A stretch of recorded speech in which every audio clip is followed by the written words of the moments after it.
ಕನ್ನಡ ನಾಡು ಇದು ಕನ್ನಡಿಗರ ನಾಡಿಮಿಡಿತ. ತಮಗೆ ಗೊತ್ತಿರಲಿ, ಜನಗಣತಿಯನ್ನ ಮಾಡೋದಕ್ಕೆ, ಜಾತಿ ಜನಗಣತಿಯನ್ನ ಮಾಡೋದಕ್ಕೆ ಆರ್ಟಿಕಲ್ ಸೆಕ್ಷನ್ 246 ಕೆಳಗಡೆ ಇದನ್ನ ಕೇಂದ್ರ ಸರ್ಕಾರ ಒಂದೇ ಮಾಡಬೇಕು. ಇದು ರಾಜ್ಯ ಸರ್ಕಾರಗಳಿಗೆ ಮಾಡುವಂತ ಅಧಿಕಾರ ಇಲ್ಲ. ಆದರೆ ರಾಜ್ಯ ಸರ್ಕಾರ ಮಾಡಬೇಕಾಗಿರುವಂಥದ್ದು ಶೈಕ್ಷಣಿಕ, ಸಾಮಾಜಿಕ, ಆರ್ಥಿಕ ಹಿನ್ನೆಲೆಯಲ್ಲಿ ಮಾಡಬೇಕೇ ವಿನಃ ಆಗಲಿ ಅದನ್ನ ಜಾತಿ ಗಣತಿಯನ್ನ ಇಲ್ಲಿ ತನಕ ರಾಜ್ಯ ಸರ್ಕಾರಗಳು ಮಾಡೋದಕ್ಕೆ ಆಗೋದಿಲ್ಲ. ಮೊನ್ನೆ ಸಿದ್ದರಾಮಯ್ಯನವರ ಕಾಂಗ್ರೆಸ್ ಸರ್ಕಾರ, ತಮಗೆಲ್ರಿಗೂ ಗೊತ್ತಿರಲಿ, ಏಕಾಏಕಿ ನಾವು 2011ರಲ್ಲಿ ಸಾಮಾಜಿಕ ಹೆಸರು ಮೇಲೆ ಸಮೀಕ್ಷೆ ಮಾಡಿದ್ದೀವಿ ಅಂತ ಹೇಳ್ತಾ 30% ಕೂಡ ಯಾರಿಗೂ ಕೂಡ ರೀಚ್ ಆಗಿಲ್ಲ. ಅವರು ಕರ್ನಾಟಕದಲ್ಲಿ ಒಂದು ಸುಳ್ಳು ಹೇಳಿಕೆಗಳನ್ನು, ಸುಳ್ಳು ವರದಿಗಳನ್ನು ಸಮೀಕ್ಷೆ ನಾವು ಮಾಡಿದ್ದೀವಿ ಅಂತಂತೇಳಿ ಶೈಕ್ಷಣಿಕ ಸಾಮಾಜಿಕ ಹೆಸರಲ್ಲಿ ಮಾಡಿದಂಥ ಕಾಂಗ್ರೆಸ್ ಸರ್ಕಾರ ಮುಸಲ್ಮಾನರೇ 75% ಇದ್ದಾರೆ ಅಂಥೇಳಿ ಹೇಳಿರುವಂಥದ್ದು. ಇದು ಒಂದು ಪೊಲಿಟಿಕಲ್ ಸ್ಟೆಂಟ್ ಅನ್ನೋದನ್ನ ಇವತ್ತು ಈ ಪತ್ರಿಕಾಗೋಷ್ಠಿಯಲ್ಲಿ ಹೇಳ್ತಾ ಇದೆ.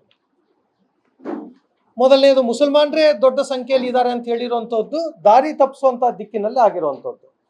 ಅದಾದ ನಂತರ ಎರಡನೇ ಭಾಗದಲ್ಲಿ ಲಿಂಗಾಯತ್ ಸಮಾಜ, ಒಕ್ಕಲಿಗ ಸಮಾಜ, ಕುರುಬ ಸಮಾಜ, ಇತರೆ ಅನ್ಯ ವರ್ಗಗಳನ್ನು, ಸಮುದಾಯಗಳನ್ನು ಜೋಡಿಸಿರುವಂಥದ್ದು ಎಲ್ಲ ಇಡೀ ಕರ್ನಾಟಕ ರಾಜ್ಯದಲ್ಲಿ ಚರ್ಚೆ ನಡೀತಾ ಇದೆ. ಮತ್ತು ಸಾಮಾಜಿಕ ಜಾತಿಗಳಲ್ಲಿ ಕೂಡ ಈ ರೀತಿಯ ಹೇಳಿಕೆಗಳಿಂದ ಭಾಳಷ್ಟು ತೊಂದರೆಗಳಾಗ್ತಾ ಇದ್ದಾವೆ.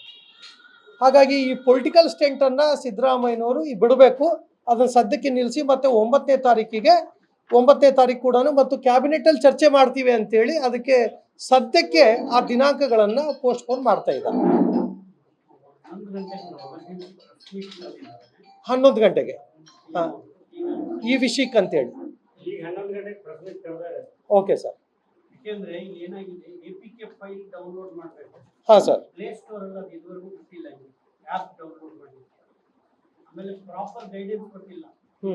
ಅನ್ನೋಂಥದ್ದನ್ನ ಪೊಲಿಟಿಕಲ್ ಸ್ಟ್ರಾಟಜಿಗಾಗಿ ಮಾಡಿದ್ರೆ ಅದು ತಪ್ಪು ಮತ್ತು ವಿರೋಧ. ಒಂದಿದು. ಎರಡನೇದು, ತಮಗೆ ಗೊತ್ತಿರಲಿ, ಮತ್ತು ಇಲ್ಲಿ ತನಕ ಕೇಂದ್ರ ಸರ್ಕಾರಕ್ಕೆ ಮಾತ್ರನೇ ಆರ್ಟಿಕಲ್ 246 ಕೆಳಗಡೆ ಅಧಿಕಾರ ಇರುವಂಥದ್ದು. ಇದನ್ನ ಯಾವುದೇ ಕಾರಣಕ್ಕೆ ರಾಜ್ಯ ಸರ್ಕಾರಗಳು, ಒರಿಸ್ಸಾ ಇರ್ಬೋದು, ಜಾರ್ಖಂಡ್ ಇರ್ಬೋದು, ಬೇರೆ ಬೇರೆ ಕಡೆ ಕೋರ್ಟ್ಗೆ ಹೋಗಿದ್ದಾರೆ, ನಮಗೆ OBCಗಳಿಗೆ ನಮಗೆ ರಿಸರ್ವೇಷನ್ ಕೊಡಿ ಅಂತಂತೇಳಿ. ನ್ಯಾಯಾಲಯಗಳು ಕೇಳಿದ್ದೇನು ಅಂತಂತ ಹೇಳಿದ್ರೆ, ನೀವು ಜಾತಿ ಜನಗಣತಿಯನ್ನ ಕೊಡಿ ಅಂತ ಕೇಳಿದ್ದಾರೆ, ಅದರ ಆಧಾರದ ಮೇಲೆ ಮಾಡ್ತೀವಿ ಅಂತಂತೇಳಿ ಹೇಳಿದ್ದಾರೆ. ಹೌದು ಸರ್, ಕ್ಲಿಯರ್ ಇದು. ರಾಜ್ಯ ಸರ್ಕಾರಕ್ಕಿಲ್ಲ. ರಾಜ್ಯ ಸರ್ಕಾರ ಮಾಡಬೇಕು ಅಂತ ಹೇಳಿದ್ರೆ ಓನ್ಲಿ ಸಾಮಾಜಿಕವಾಗಿ ಆರ್ಥಿಕ ಸಮೀಕ್ಷೆ ಮಾಡಬಹುದೇ ವಿನಃ ಆಗಲಿ ನೀವು ಜಾತಿ ಗಣತಿಯನ್ನ ಮಾಡೋದಕ್ಕೆ ನಿಮ್ಗೆ ಯಾವುದೇ ರೈಟ್ ಇಲ್ಲ ಇದಕ್ಕೆ. ಅದಕ್ಕೆ ಸಿದ್ದರಾಮಯ್ಯನವರು ಮೊನ್ನೇನೋ ಸಮೀಕ್ಷೆಗಳನ್ನು ಬಿಡುಗಡೆ ಮಾಡಿದ್ರು ಕೂಡ ಅಲ್ಲಿ ಏನು ನಡೀತಾ ಇದೆ ಅಂತಂತ ಹೇಳಿದ್ರೆ, ಕಮ್ಯುನಿಟಿಗಳು ಇಷ್ಟು ಪರ್ಸೆಂಟೇಜ್ ಇದೆ, ಇಷ್ಟು ಪರ್ಸೆಂಟೇಜ್ ಇದೆ ಅಂತ ಬಂತು.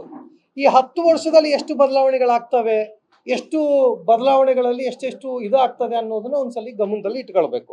ಇದು ನಾನು ನಿಮ್ಮ ಗಮನಕ್ಕೆ ತರ್ತಾ ಇದ್ದೀನಿ.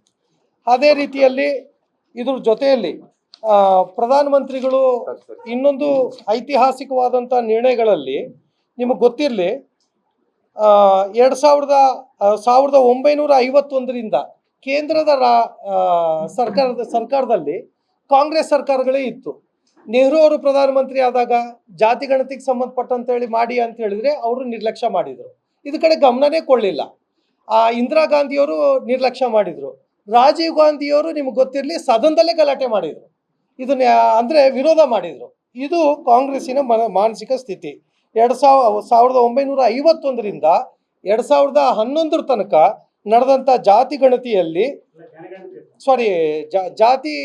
ಜನಗಣತಿಯ ಜೊತೆಗೆ ಜಾತಿ ಗಣತಿಯನ್ನ ಇಲ್ಲಿ ತನಕ ಮಾಡಿಲ್ಲ ಅನ್ನುವಂಥದ್ದು ಬಹಳ ಸ್ಪಷ್ಟ. ಯಾಕೆ ಇದನ್ನ ಪ್ರಧಾನಮಂತ್ರಿಗಳು ಇದನ್ನ ಉಲ್ಲೇಖ ಮಾಡಿ ಮೊನ್ನೆ 30ನೇ ತಾರೀಕಿಗೆ ಕ್ಯಾಬಿನೆಟ್ ಅಲ್ಲಿ ಚರ್ಚೆ ಮಾಡಿ ಇದನ್ನ ಮಾಡಿದ್ರು ಅಂತಂತ ಹೇಳಿದ್ರೆ, ಘೋಷಣೆ ಮಾಡಿದ್ರು ಅಂತ ಹೇಳಿದ್ರೆ, 2026ಕ್ಕೆ ಈ ಜಾತಿ ಗಣತಿಯನ್ನ ನಾವು ವರದಿಯನ್ನ ಕೊಡ್ತೀವಿ ಅಂತ ಹೇಳಿದ್ರು. ಕಾಂಗ್ರೆಸ್ನವರು ರಾಹುಲ್ ಗಾಂಧಿ ಅವರು ಇರ್ಬೋದು, ಖರ್ಗೆ ಅವರು, ಮಲ್ಲಿಕಾರ್ಜುನ್ ಖರ್ಗೆ ಅವರು, ಅವನು ಹೇಳ್ತಿರೋದು ಏನೀಗ ಅಂತ ಹೇಳಿದ್ರೆ, ನಮಗೆ ಡೇಟ್ ಅನೌನ್ಸ್ ಮಾಡಿ ಅಂತ ಕೇಳಿದರು. ಈ 50 ವರ್ಷಗಳಲ್ಲಿ ಯಾರ ಸರ್ಕಾರ ಇತ್ತು? ನಿಮ್ಮ ಹಿಂದಿನ ಪ್ರಧಾನಮಂತ್ರಿಗಳು ಕೂಡ ಯಾರು ಕೂಡ ಈ ಜಾತಿ ಗಣತಿ ಬಗ್ಗೆ ಚಕಾರ ಎತ್ತಲಿಲ್ಲ. ಕೇವಲ ಪೊಲಿಟಿಕಲ್ ಸ್ಟ್ರಾಟಜಿಯಲ್ಲೇ ಹೋಗಿರುವಂಥದ್ದು ಅನ್ನೋದು ಭಾಳ ಸ್ಪಷ್ಟವಾಗಿರುವಂಥ ಇನ್ಸಿಡೆಂಟ್ ಆಗಿದೆ. ಹಾಗಾಗಿ ಇಂಥ ಒಂದು ಜನಗಣತಿಗೆ ಸಂಬಂಧಪಟ್ಟಂತೆ ಪ್ರಧಾನಮಂತ್ರಿಗಳು ಏನು ನಿರ್ಣಯವನ್ನು ತಗೊಂಡಿದ್ದಾರೆ, ಇದನ್ನು ನಾನು ಭಾರತೀಯ ಜನತಾ ಪಾರ್ಟಿಯಾಗಿ ಒಬ್ಬ ಜವಾಬ್ದಾರಿಯುತ ಜಾಗದಲ್ಲಿ ಕೂತ್ಕೊಂಡು ಮತ್ತು ಎಲ್ಲ ನಮ್ಮ ಪಾರ್ಟಿಯ ಕಾರ್ಯಕರ್ತರು, ನಮ್ಮ ಹಿರಿಯರು ಎಲ್ಲರೂ ಸೇರ್ಕೊಂಡು ನಾವು ಇದನ್ನು ಸ್ವಾಗತವನ್ನು ಮಾಡ್ತೇವೆ. ಇಷ್ಟು ವಿಷಯವನ್ನು ಜಾತಿ ಗಣತಿಗೆ ಸಂಬಂಧಪಟ್ಟಂತೆ ನಿಮ್ಮ ಹತ್ರ ಪ್ರಸ್ತಾಪವನ್ನು ಮಾಡ್ತೇನೆ.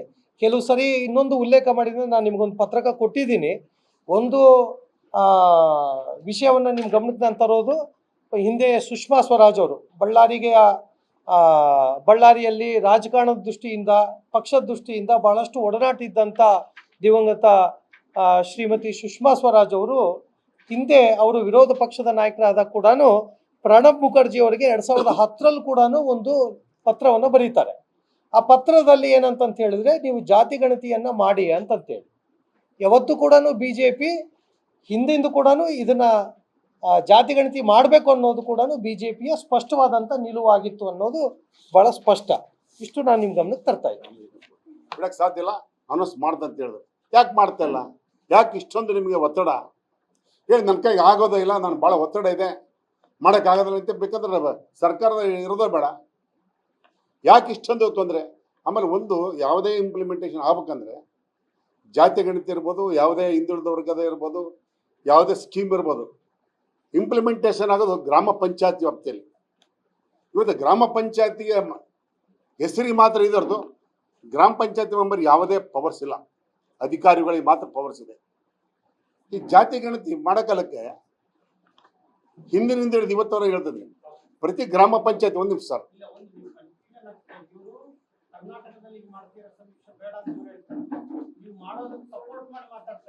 ಸರ್ ಒಂದು ನಿಮಿಷ ಅಲ್ಲ ಸರ್. ನಾನು ಯಾಕೆ ಹೇಳ್ತಾ ಯೋಚನೆ ಮಾಡ್ತೀವಿ, ಅವ್ರೊಂದು ಸಬ್ಜೆಕ್ಟು ನಾವೊಂದು ಸಬ್ಜೆಕ್ಟು, ನಮ್ಮದು ಸರಿ ಸರ್. ಒಂದು ನಿಮಿಷ, ಯಾವುದೇ ಜಾತಿ ಗಣತಿ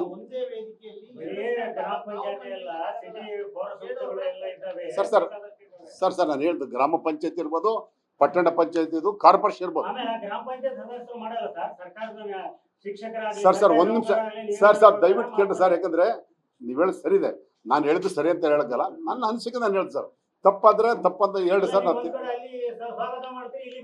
ಸರ್ ಒಂದು ನಿಮಿಷ ಸರ್, ಯಾಕೆ ಹೇಳ್ತಂದ್ರೆ ಜಾತಿ ಗಣಿತ ಮಾಡೋಕ್ಕಲ್ಲಕ್ಕೆ ಪವರ್ ಪಂಚಾಯತಿ ಸದಸ್ಯರು ಯಾಕೆ ಹೇಳ್ತಂದ್ರೆ, ಅಲ್ಲಿ ಒಂದು ಮೀಟಿಂಗ್ ಸಭೆ ಕರೆದು, ಗ್ರಾಮ ಪಂಚಾಯತ್ ಫುಲ್ ಪವರ್ ಅದು, ಒಂದು ಅಧಿಕಾರಿ ಮೀಟಿಂಗ್ ಕರೆದು ಆ ಗ್ರಾಮ ಪಂಚಾಯತಿ ಒಂದು ಮೆಂಬರ್ಸ್ ಮುಂದೆ ಇಟ್ಕೊಂಡು, ಯಾವುದೋ ಅಂಗನವಾಡಿ ಮುಂದೆ ಕೂತ್ಕೊಂಡು, ಮನೆ ಕೂತ್ಕೊಂಡು, ಯಾವ MLA MP ಮನೆ ಕೂತ್ಕೊಂಡು ಜಾತಿ ಗಣಿತ ಮಾಡ್ಕೊಂಬಂದು ಸರಿ ಇಲ್ಲ.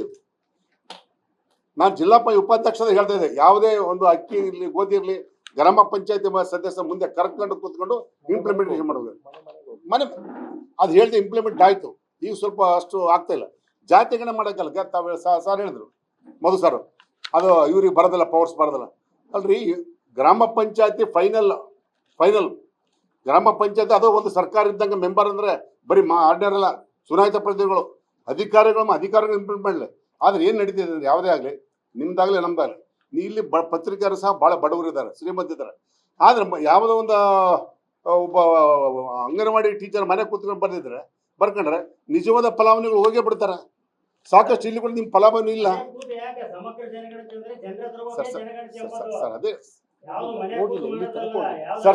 ಸರ್ ಮಧು ಸರ್ ನಮ್ಮ ಪಾಯಿಂಟ್ ಅರ್ಥ ಮಾಡಿ ದಯವಿಟ್ಟು ಕೇಳಿ ಸರ್, ದಯವಿಟ್ಟು ಸರ್. ಆಮೇಲೆ ಸರ್ ನಾನು ತಪ್ಪಿದ್ರೆ ಅಂಬಲಿಗಪ್ಪ ನಮ್ದು ಹೇಳಕ್ಕೆ ಬಿಡಿ ಸರ್ ಅವಕಾಶ. ಸರ್ ಗ್ರಾಮ ಪಂಚಾಯತಿ ಮಟ್ಟದಲ್ಲಿ ಯಾರು ಹೋಗಿಲ್ಲ ಸರ್, ಯಾರು ಕೇಳಿ ಮಾಡಲ್ಲ ಸರ್. ಒಂದ್ ನಿಮಿಷ ಸರ್, ಯಾವುದೇ ಸಿಬ್ಬಂದಿ ಮನೆ ಕೂತ್ಕೊಂಡು ಮಾತಾಡೋದು ಫೈನಲ್. ಗ್ರಾಮ ಪಂಚಾಯತ್ ಆಗಿರುತ್ತೆ, ಗ್ರಾಮ ಪಂಚಾಯತ್ ಅಧ್ಯಕ್ಷ ಉಪಾಧ್ಯಕ್ಷ is a final sir. Even DC ಇರ್ಬೋದು, ಯಾರು ಇರ್ಬೋದು, ವಿಚೌಟ್ ಗ್ರಾಮ ಪಂಚಾಯತಿ ಮುಂದೆ ಯಾವುದೋ ಫೈನಲ್ ಮಾಡಕ್ ಸಾಧ್ಯನೇ ಇಲ್ಲ. ಗ್ರಾಮ ಪಂಚಾಯತಿ ಸುಪ್ರೀಂ ಸರ್. ಬಿಟ್ಟು ಹೋಗಿದ್ದಾರೆ. ನಾನು ಸರ್ ಇವತ್ತು ರಾಜಕೀಯ ಬಿಟ್ಟು ಬಿಡ್ತಾರೆ. ನಾನು ಈಗ ಜಾತಿ ಗಣಿತ ಇರ್ಬೋದು, ಫಲಾನ್ ಮಾಡಿರ್ಬೋದು, ಗ್ರಾಮ ಪಂಚಾಯತಿ ಮಾಡಿದ್ರೆ ಮನೆಗೆ ಸರ್ವೆ ಮಾಡಿರ್ತಾರೆ ಅಂದ್ರೆ ಇವತ್ತು ತಾವು ಸಹ ಸರ್ವೆ ಮಾಡಿ ತಪ್ಪದ ಅಲ್ಲ, 2014-15ರಲ್ಲಿ ಅದಾಗಿತ್ತು, ಈಗ 4 ವರ್ಷ ಬಿದ್ದಾಗ ಅದನ್ನ ಕಿತ್ತು ಬಿಸಾಕ್ಬೇಕಾಗಿತ್ತು. ಸರ್ ಒಂದ್ ನಿಮಿಷ ಸರ್ ಇವತ್ತು ನಾನು ಹೇಳಿದ್ದು ಅದು ಸರಿಯಾಗಿ ನಡೆದಿಲ್ಲ, ಸಮರ್ಪಕವಾಗಿ ನಡೆದಿಲ್ಲ. ಸರ್ ನಾವು ಜನರನ್ನು ಮುಟ್ಟಿಲ್ಲ ಅಂತ ಅದನ್ನ ಸ್ಕ್ವಾಶ್ ಮಾಡ್ಬೋದಾಗಿತ್ತಲ್ವಾ? ಸರ್ ಅದೇ ಸರ್ ಏನ್ ಹೇಳ್ತಾ ಇದೀವಿ, ನಾವು ಸರಿ ಮಾಡಿಲ್ಲ ಓಕೆ, ಜನರಿಗೆ ಸರಿ ಅಂತ ನಿಮ್ಮ ತಂದರಲ್ಲಪ್ಪ ನೀವು ಮಾಡ್ರಿ, ನಮ್ಮನ್ನು ತಿರಸ್ಕಾರ ಮಾಡ್ಯಾರ, ನೀವೇನ್ ಮಾಡ್ತಾರೆ ಬರೀ ನೀವು ಮಾಡಿಲ್ಲ ನಾವು ಮಾಡಿಲ್ಲ ಅಂತ ಹಿಂಗೆ ಒಂದು ತಪ್ಪಾಗುತ್ತೆ. ದಯವಿಟ್ಟು ನಾವು ಎಲ್ಲಾ ಪಕ್ಷದ ಪರ ನಮ್ಮ ಪಕ್ಷ ಇದ್ರೆ ನಮ್ಮ ಪಕ್ಷ ಸರಿಪಡಿಸ್ಬೋದು. ಸರ್ ದಯವಿಟ್ಟು ಗ್ರಾಮ ಪಂಚಾಯತ್ ಮಟ್ಟದಲ್ಲಿ ಇವತ್ತು ಯಾವ ಗ್ರಾಮ ಪಂಚಾಯತಿ ಮೀಟಿಂಗ್ ಮಾಡಿಲ್ಲ, ಗ್ರಾಮ ಪಂಚಾಯತ್ ಸದಸ್ಯರು ನಾಮಕಾವಸ್ತಿದ್ದಾರೆ, ಅವ್ರಿಗೆ ಪವರ್ಸ್ ಇಲ್ದಂಗೆ ಆಗ್ಬಿಟ್ಟಿದೆ. ದಯವಿಟ್ಟು ಅದಕ್ಕೋಸ್ಕರ ಯಾವುದೇ ಇಂಪ್ಲಿಮೆಂಟೇಷನ್ ಮಾಡೋಕ್ಕೆ ಒಬ್ಬ MP ಫಂಡ್ ಇರಲಿ, MLA ಫಂಡ್ ಇರಲಿ, ಯಾವುದೇ ಫಲಾನುಭವಿ ಇರಲಿ, ಗ್ರಾಮ ಪಂಚಾಯತಿ ಸದಸ್ಯರು ಕರ್ಕೊಂಡು ಮೀಟಿಂಗ್ ಮಾಡಿ ಮನೆಗೆ ಹೋಗ್ಬೇಕು. ಹಾಗಾದ್ರೆ ನೀವು ಕೇಂದ್ರ ಸರ್ಕಾರಕ್ಕೆ ಒಂದು ದಯವಿಟ್ಟು ಮನವಿ ಮಾಡ್ಕೊಂಡು ಈಗೇನೋ ಖಂಡಿತ ನೀವು ಹೇಳ್ತಕ್ಕ ಒಂದು ನಿಮಿಷ ಗೆಜೆಟ್ ನೋಟಿಫಿಕೇಶನ್ ಹೊರಡಿಸ್ತಾರೆ, ಥ್ರೂಔಟ್ ಇಂಡಿಯಾ ಎಲ್ಲಾ ರಾಜ್ಯಗಳಲ್ಲಿ ಗ್ರಾಮ ಪಂಚಾಯತ್ಗಳ ಮೂಲಕ ಆಗಲಿ ಅಂತ ಒಂದು ಆದೇಶ ಹೊರಡಿಸ್ತಾರೆ. ಸರ್ ಖಂಡಿತ ನಾ ಜಿಲ್ಲಾ ಪಂಚಾಯತ್ ನೀವೆಲ್ಲ ಅಲ್ಲಿ ಮಾಡಿ ನಿಮ್ದೇ ಸರ್ಕಾರ ಇರೋದು, ನಿಮ್ಮ ಸರ್ ನಾನೇ ಸರ್ಕಾರ ಹೇಳಿ ಸರ್ ಹೇಳಿ ಸರ್ ಅದಕ್ಕೆ ಸಾಹೇಬ್ರೆ ದಯವಿಟ್ಟು ಕ್ಲಾರಿಟಿ. ಅದಕ್ಕೆ ಜಿಲ್ಲಾ ಪಂಚಾಯತಿ ಇದ್ದಂತ ಸಮಯದಲ್ಲಿ ಆ ಕಾಳುಕಡಿ ದಾಸ್ತಾನು ಇತ್ತಲ್ಲ, ಇಲ್ಲೇ ಹಳ್ಳಿಯಲ್ಲಿ ಮಾರ್ಕೊಂಡು ಹೋಗ್ಬಿಡುದು, ಸಿಟಿಯಲ್ಲಿ ಮಾರ್ಕೊಂಡು ಹೋಗ್ಬಿಡ್ತಾರೆ, ಗ್ರಾಮ ಪಂಚಾಯತ್ ಮುಟ್ತಿರಲ್ಲ. ನಾನು ಜಿಲ್ಲಾ ಪಂಚಾಯತ್ ಉಪಾಧ್ಯಕ್ಷ ಇದ್ದಾಗ ನಾನು ಮಾಡಿರ್ತಲ್ಲ ಎಲ್ಲ ಗ್ರಾಮ ಪಂಚಾಯತ್ ಸದಸ್ಯರು ಅಧಿಕಾರ ಸಲಹೆ ತಗೊಂಡು ಹೋಗ್ತಿಲ್ಲ. ನಾನು ಒಂದು ರೆಸಲ್ಯೂಷನ್ ಪಾಸ್ ಮಾಡಿದೆ, ಪ್ರತಿ ಒಂದು ಏನು ಅಕ್ಕಿ ಗೋಧಿ ಹೋದ್ರೆ ಗ್ರಾಮ ಪಂಚಾಯತಿಗೆ ಹೋಗ್ಬೇಕು, ಗ್ರಾಮ ಪಂಚಾಯತಿ ಸದಸ್ಯರು ಕರ್ಕೊಂಬಂದು ಅವರ ನೇತೃತ್ವದಲ್ಲಿ ಹಂಚಬೇಕಂದಾಗ ಸಾಕಷ್ಟು ಇಂಪ್ಲಿಮೆಂಟ್ ಅದು. ಇದೇ ಜಾತಿ ಗಣಿತ ಬಗ್ಗೆ ಸಹಿತ ಇವತ್ತಿವರೆಗೂ ಹೋಗ್ರಿ, ನಾನು ಹೋಗ್ತೀನಿ ಇವತ್ತು ಬೇಕಾದ್ರೆ. ಒಂದು ಗ್ರಾಮ ಪಂಚಾಯತಿಯಲ್ಲಿ ಜಾತಿ ಗಣಿತ ಮಾಡೋಕಾಲಕ್ಕೆ ಯಾರು ಹೋಗಿ ಮನೆ ಕೂತ್ಕೊಂಡು ಬಂದಿರ್ತಕ್ಕಂಥದ್ದು. ಅದಕ್ಕೆ ಮುಂದೆ ಯಾವುದೇ ಸರ್ಕಾರ ಇಲ್ಲ ಸರ್, ಜಾತಿ ಗಣಿತ ಸರಿಯಾದ ನಡೆದಿಲ್ಲ, ಸರಿಯಾದ ವ್ಯವಸ್ಥೆ ಆಗಬೇಕಾಗಿದೆ. ನೀವಿನ್ನು ಕನ್ನಡ ನಾಡು ವಾಹಿನಿಯನ್ನು ಸಬ್ಸ್ಕ್ರೈಬ್ ಮಾಡಿಕೊಂಡಿಲ್ವಾ? ಈಗಲೇ ಸಬ್ಸ್ಕ್ರೈಬ್ ಮಾಡಿ ಬೆಲ್ ಐಕಾನ್ ಅನ್ನು ಒತ್ತಿ ನೋಟಿಫಿಕೇಶನ್ಗಳನ್ನ ಪಡೆಯಿರಿ.